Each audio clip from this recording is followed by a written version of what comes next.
ये है सर विश्व का सबसे बड़ा तोप जिसको आप देखने आए, और ये है एक ही बार ट्रायल और टेस्टिंग के लिए चलाया गया। इसका निर्माण यहीं किया गया, 1720 में इसको यहाँ लाया गया। लाने के लिए एक एक पार्ट्स को यहाँ एलिफेंट की सहायता से असेंबल करने के बाद यहीं से इसको ट्रायल करवाया। ट्रायल करने के लिए इसमें 50 किलोग्राम का गोला एंड 100 केजी गन पाउडर डाला जाता है। 150 किलोग्राम मटेरियल इसमें डालते हैं। उसके बाद ये फर्स्ट टाइम फायर करने के लिए ये जो सबसे पहले आपको बनाया गया ऊपर वाला जो नाल देख रहे हैं ये बनाया गया, जिसको 8 मेटल्स में बनाया रखा, जो चांदी, निकेल, जिंक, केडियम, क्रोमियम सभी 8 धातुओं को गलाकर इसको तैयार किया। तैयार होने के बाद इसका वजन लगभग 50 टन था, तो 2 हाथियों की मदद से इसको लाने के बाद में जो गाड़ी आप देख रहे हो अभी लोहे की है, उस जमाने में लकड़ी की, तो लकड़ी की गाड़ी पर रखकर इसको ट्रायल करवाया। ट्रायल करने के लिए मैंने जैसा आपको बताया 50 किलोग्राम गोला एंड 100 केजी गन पाउडर डालते हैं, 150 किलोग्राम इसमें मटेरियल डालते हैं। उसके बाद बैक साइड में इसमें एक होल है, उस होल में एक बत्ती लगाते हैं जो आग लगाने के काम करती है। वो बत्ती इतनी लंबी होती है, करीबन 100 मीटर लंबी, तो वो यहाँ से लेकर पीछे जो आपको मैंने फर्स्ट खाली जगह दिखाई थी, उस खाली जगह में जो पानी स्टोर होता है वहां तक वो बत्ती डाली जाती है। उसके बाद जो भी बंदा इसको चलाता है, चलाने के बाद उसमें आग लगाकर पानी में कूद जाए और उसको अपने आप को सेव कर ले, ऐसा ही उसने किया। आग लगाई और पानी में जंप कर गया, मगर जब ये यहाँ से फायर हुई तो इसकी सर रेंज पाई गई 22 माइल्स। जो 35 किलोमीटर दूर गांव है चाकसू, वहां जाकर इसका गोला गिरा। जहां पर गोला गिरा वहां पर गहरा एक लेक बन गया, जिसे तोप के तालाब के नाम से जानते हैं, जो आज भी जयपुर से करीबन 35 किलोमीटर दूर है चाकसू गांव में। और जो लकड़ी की गाड़ी थी वो धमाके के साथ ही टूट चुकी थी, और जो बंदा पानी के अंदर कूदा था उसके भी कान के पर्दे फट गए और वो खत्म हो गया था। ऐसा बताते हैं कि उस टाइम में जो लकड़ी की गाड़ी थी वो वजन अफोर्ड नहीं कर पाई, जब ये फायर हुई तो उसको वो टूट गया, और जो बंदा पानी के अंदर कूदा था उसके भी कान के पर्दे फट गए और वो खत्म हो गए। कि पानी के अंदर जाने के बाद भी जो इसकी आवाज थी इतनी तेज थी कि पानी के अंदर जाने के बाद भी इसकी आवाज सुनाई आई कि 1 किलोमीटर के रेडिएशन में जो कोई इंसान, जो कोई जानवर, जो कोई भी होगा उसको नुकसान पहुंचा सकती है। तो राजा ने इसको फर्स्ट टाइम ट्रायल कराकर दोबारा नहीं चलवाया। दोबारा में जो ये आप गाड़ी देख रहे हैं लोहे की, ये बनाई गई 18वीं शताब्दी में। 1835 से लेकर 1880 के बीच में इस गाड़ी का वर्क हुआ। उस गाड़ी के वर्क को करवाया राजा राम सिंह द्वितीय ने। इस गाड़ी को बनवाकर इसका वजन जो है वो 250 टन हो गया। जो 200 टन इस गाड़ी का वजन है, 50 टन ऊपर वाले नाल का वजन। पर ओनली फॉर ये ट्रायल होने के बाद दोबारा चली नहीं, कि ऐसा जरूरत ही नहीं पड़ा। कि राजा जयसिंह की यह सूझबूझ मानी जाती है कि बिना विद्रोह, बिना लड़ाई, बिना आक्रमण, बिना ट्रायल, बिना कुछ करे, उन्होंने सिर्फ एक ट्रायल से सामने वाले के अंदर एक दहशत डाली। उस दहशत से इस किले के आसपास अगर कोई आएगा तो 10 बार सोचेगा, कि उनके पास ऐसा हथियार है जो किलोमीटर के हिसाब से चलता है। और इसका नाम रखा गया जयबाण तोप, कि राजा जयसिंह ने इसका काम कंप्लीट करवाकर अपने ही नाम से इसको नाम दिया जयबाण। जो आपके सामने आज ये रखी हुई है विश्व की सबसे बड़ी तोप, जिसका ट्रायल और टेस्टिंग हुआ उसके बाद दोबारा कोई यूज नहीं हुआ, और आज भी इसको पूजा जाता है दशहरे एंड दिवाली के दिन। जो आगे से आप देखेंगे जिसमें पूजा के चिन्ह लगे हुए हैं, कि आज भी इसको पूजन होता है। जो दिवाली एंड दशहरे के दिन जो भी अभी करंटली राजा है वो आकर इसकी पूजा करते हैं, और आज भी इसके किले की एक रक्षक मानते हैं कि इसी की वजह से ये किला सेफ रह पाया, और इसको आज भी पूजा की जाती है। ये जो आप देख रहे हो ये पूरा तोप का कारखाना है, जिसके अंदर सारी तोपें बनाई गई, और इसी कारखाने में सबसे बड़ी तोप जिसे जयबाण के नाम से जानते हैं उस तोप को भी बनाया गया।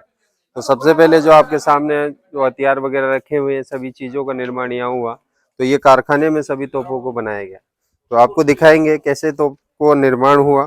उसके सांचे रखे हुए हैं मिट्टी के, उन्हीं मिट्टी के सांचों पर लेप करके लोहे को, धातुओं को गलाकर तोपों को बनाया गया।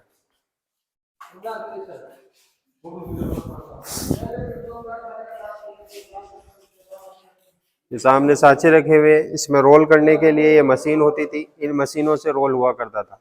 तो सेम प्रोसेसिंग उसी तरह है। पीछे इसके बैक साइड में एक होल है, उस होल को राउंड राउंड घुमाते थे, जो 8 बैलों की सहायता से घुमाया जाता। बैल इसको घुमाते थे और ये मशीनरी आगे पीछे होती थी और इसमें राउंड राउंड होल करती थी। होल होने के बाद ये नाल बन जाता था। नाल बनने के बाद इसका सांचा निकाल लेते थे और तोप को तैयार करते थे। इसी तरह सारी तोपें बनाई गई। जो यंत्र घुमाया जाता था और नाल में जो छेद किया जाता था वो इसके द्वारा। तो ये जो आप देख रहे हो ये पार्टीशन, नीचे बेल होते थे, बेल इसको राउंड राउंड घुमाते थे, ये राउंड राउंड घूमता था। तो उनके आंखों पर पट्टी बांधी जाती और वो ये घूमते थे। जैसे जैसे वो घूमते जाते थे ये पूरा होल आगे पीछे होता था। तो पहले पार्ट को वो आगे पीछे करता और नाल में होल करता। होल होने के बाद जब नाल तैयार हो जाता तब सांचे को निकाल लेते और नाल को निकाल लेते। उसके बाद में तोप तैयार होती। तो जो आपने सबसे पहले तोप देखी थी वो इसी तरह बनाई गई यहीं पर। और उसका जो पार्ट है भट्टी वाला वो इधर की साइड में, जिसमें लोहा गर्म हुआ। जो भी 8 धातु गलाए गए थे वो उस भट्टी में, तो उस भट्टी में गलाकर यहाँ सांचे पे लाकर फिर इसको तोपों को बनाया गया। जो आपको सबसे पहले तोप दिखाई वो भी यही निर्माण हुई। उसके बाद जो जो भी तोपें यहाँ बनाई गई वो सभी इस कारखाने में बनाई गई। एकमात्र कारखाना बनाया गया राजस्थान के अंदर जो जयसिंह जी ने अपने यहाँ पर बनाकर यहाँ पे तैयार किया। मानसिंह के टाइम से सभी तोपों का काम हुआ सर। और ये आपके सामने है भट्टी का पार्ट, जिसमें लोहे को गर्म करते थे। लोहा गर्म होने के बाद यहाँ पिघलता था। पिघलने के बाद यहाँ सांचे को लटकाते। नीचे से जब लोहा निकल जाता तब उसको रोल करके उस पर चढ़ा दिया जाता, फिर सांचे को वहां ले जाया जाता। तो ये भट्टी का पार्ट है जिसमें आग लगाकर लोहे को गर्म किया जाता था। गर्म होने के बाद वो सांचे पे आ जाता। सांचे पे लाने के बाद उसको वहां ले जाकर सांचे को निकालते और तोप के नाल में है वो होल कर दिया जाता। इसी तरह सारी तोपें बनाई। और इस साइड में तोपों से जुड़े हुए सभी रस्से वगैरह रखे। आपको दिखाएंगे भट्टी के औजार, जिसके अंदर संडासी वगैरह रखी हुई है। बीच में संडासी है, उसमें गर्म चीजें उठाने के लिए निकालने के लिए सभी औजार रखे हुए हैं जो आपके सामने हैं।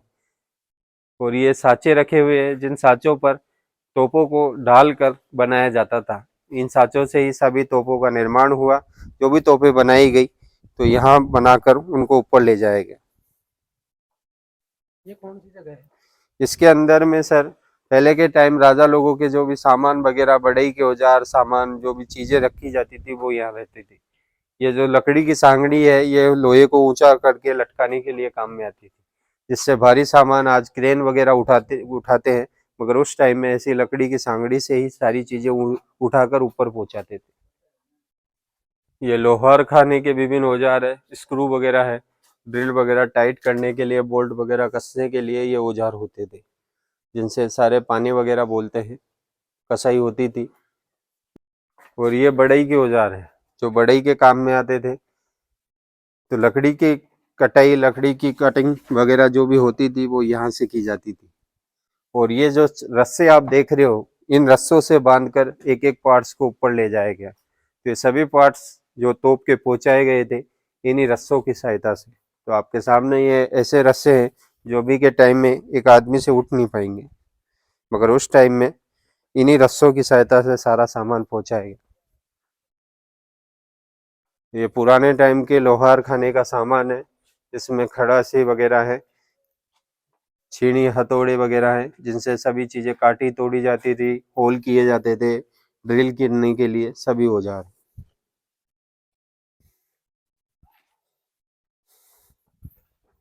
और ये चीनी के पात्र है जिनमें पुराने के टाइम में शराब वगैरह रखने के काम में आती थी। ये चीनी के पात्र है।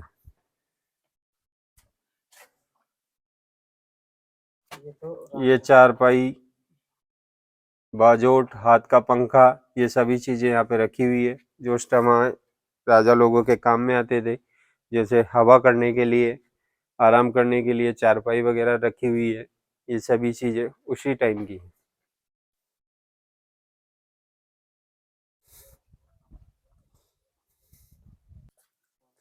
अब जितनी भी आपने तोपें देखी उन सबों में आप छेद करने के लिए कटर हुआ करते थे, वो रखे हुए हैं सामने, जिनसे लोहे के अंदर छेद करते थे, वो इनसे किए जाते थे। तो विभिन्न प्रकार की जो भी तोपें बनती थी उन सभी में ये कटर के द्वारा छेद होता था। बड़ी तोप का वो वाला है, छोटी का वो है, उससे छोटी, सभी को अलग अलग टाइप से काटा जाता था जिनसे होल हुआ था।